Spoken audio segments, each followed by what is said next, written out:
My channel প্রিয় ছাত্রছাত্রীরা, তোমরা যারা আজকে পলিটেকনিকের ম্যাথামেটিক্সের সেকেন্ড সেমিস্টার পরীক্ষা দিলে ম্যাথামেটিক্স 2, তাদের ম্যাথামেটিক্সের সলিউশন নিয়ে চলে এসেছি। ফুল সলিউশন কিন্তু আজকে থাকবে।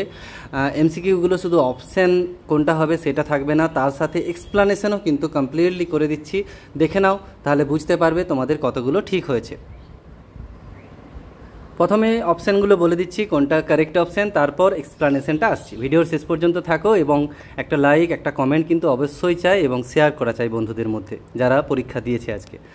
চলো, প্রথম যে প্রবলেমটা রয়েছে, প্রথম যে অ্যান্সারটা হবে কোফ্যাক্টর 3 কোফ্যাক্টর ক্যালকুলেট করতে বলেছে, অপশান হবে বি -2।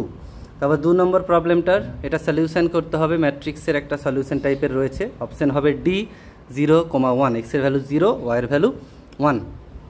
তারপরে দেখো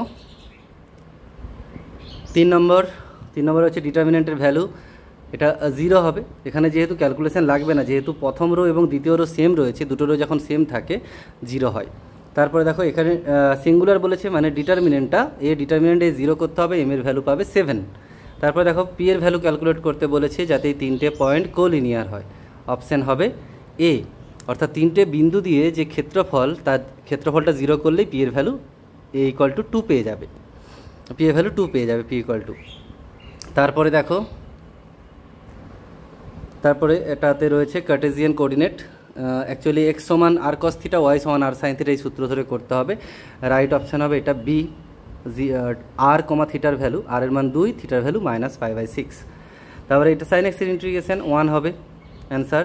তারপরে 8 নম্বরটা দেখো π/4 হবে। তারপর এটা নান অফ দিস হবে। তারপরে অর্ডার এবং ডিগ্রি, এটা খুব ইজি প্রবলেম দিয়েছে। অর্ডার দেখতে পাচ্ছ থার্ড অর্ডার ডেরিভেটিভ করা আছে, আর পাওয়ারে আছে 2, সেই জন্য 3, 2।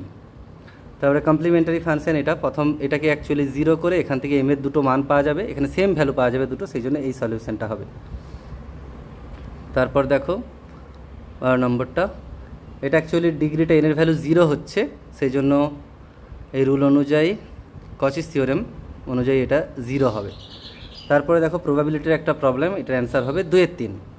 তারপরে variance of X, variance of Y চেয়েছে, এটা একটা সূত্র লাগিয়ে হবে অ্যান্সার 12। তারপরে এটা প্রবাবিলিটির ভ্যালু সবসময় 0 থেকে 1-এর মধ্যে থাকে, ঠিক আছে। এই হচ্ছে অ্যান্সার। এবার এক্সপ্লানেশানগুলো একটু দেখে নাও, এক্সপ্লানেশানগুলো পারলে তোমরা স্ক্রিনশট নিয়ে নিতে পারো। যেমন প্রথমটা রয়েছে 3-এর কোফ্যাক্টর ক্যালকুলেট করতে বলেছিল, তো 3 ছাড়া বাকি যেটা মার্ক করা রয়েছে ওটা ডিটারমিনেন্ট ভ্যালু করতে হবে, যেহেতু চিহ্নটা এখানে প্লাস হবে 3 নম্বরের জন্য, এখানে অ্যান্সার হচ্ছে এটা। তারপরে দেখো এটা সিম্পল সলিউশন, প্রথমে এই 2 যেহেতু বাইরে রয়েছে সবটাকে 2 দিয়ে গুণ করব, তারপরে এই যে দুটো ম্যাট্রিক্সের প্রতিটা সেম জায়গার এলিমেন্ট যোগ করব, তারপরে কম্পেয়ার করব, ঠিক আছে। কম্পেয়ার মিনস এই যে দেখো এর প্রথমটার সঙ্গে এর প্রথমটা 3-এর সঙ্গে সমান করেছি, এইটার সঙ্গে শেষেরটার সঙ্গে শেষেরটা সমান করেছি, এক্স আর ওয়াইয়ের ভ্যালু পেয়ে যাচ্ছি। এবার এখানে কিছু করার দরকার নেই, সমান 0, শুধু লিখে দেবে ফার্স্ট এবং সেকেন্ড রো আইডেন্টিক্যাল, ঠিক আছে। 4 নম্বর দেখো সিঙ্গুলার বলেছে, ডিটারমিনেন্ট শুধু 0 করা হয়েছে, ক্যালকুলেশন তারপরে সিম্পল ক্যালকুলেশন করে এম এর ভ্যালু পাচ্ছি 7। তারপর দেখো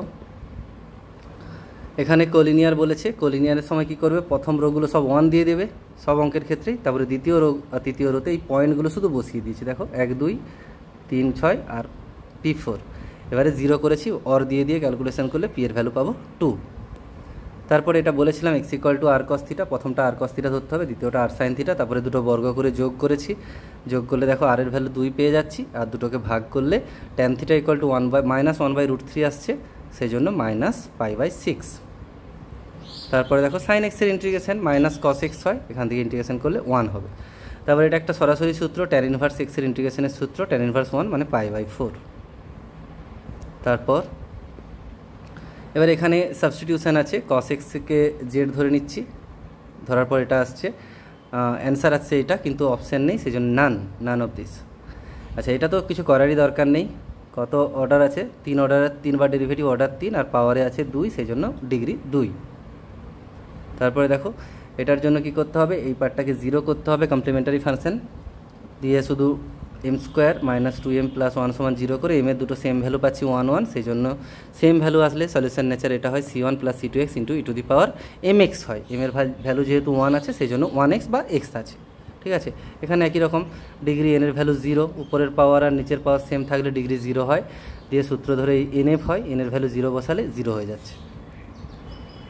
তারপরে দেখো হোয়াইট বল 12টা রয়েছে, ব্ল্যাক বল 6টা রয়েছে, মোট বল রয়েছে 18টা, 18 নিচে বসবে আর উপরে হবে হোয়াইট বল চেয়েছে যেহেতু হোয়াইট বলের সংখ্যা 12, 12/18 মানে 2/3। তারপর দেখো ভ্যারিয়েন্স অফ এক্স যদি দেওয়া থাকে, ওয়াই উভয় পক্ষে ভ্যারিয়েন্স নিয়েছি, সূত্র আছে ভ্যারিয়েন্স অফ এ এক্স যদি থাকে এ স্কোয়ার ভ্যারেক্স হয়, এ মানে এখানে 2, 2 স্কোয়ার ভ্যারেক্স, 2 স্কোয়ার মানে 4, 3 4 12। আর প্রবাবিলিটির ভ্যালু সবসময় এটা হয় 0 থেকে 1-এর মধ্যে হয়, এটা আমরা জানি, এটা শুধু একটু ভাষা দিয়ে লিখে দিতে হবে। প্রবাবিলিটির ভ্যালু 0 থেকে 1 হয়, কারণ নেগেটিভ হতে পারে না, এবং ম্যাক্সিমাম ভ্যালু 100% অর্থাৎ 1 হয়। ঠিক আছে, এই ছিল তোমাদের সলিউশন, এখানে রাখলাম, মিলিয়ে নাও কতগুলো ঠিক হলো এবং কমেন্টে জানিও তোমাদের কতগুলো ঠিক হয়েছে।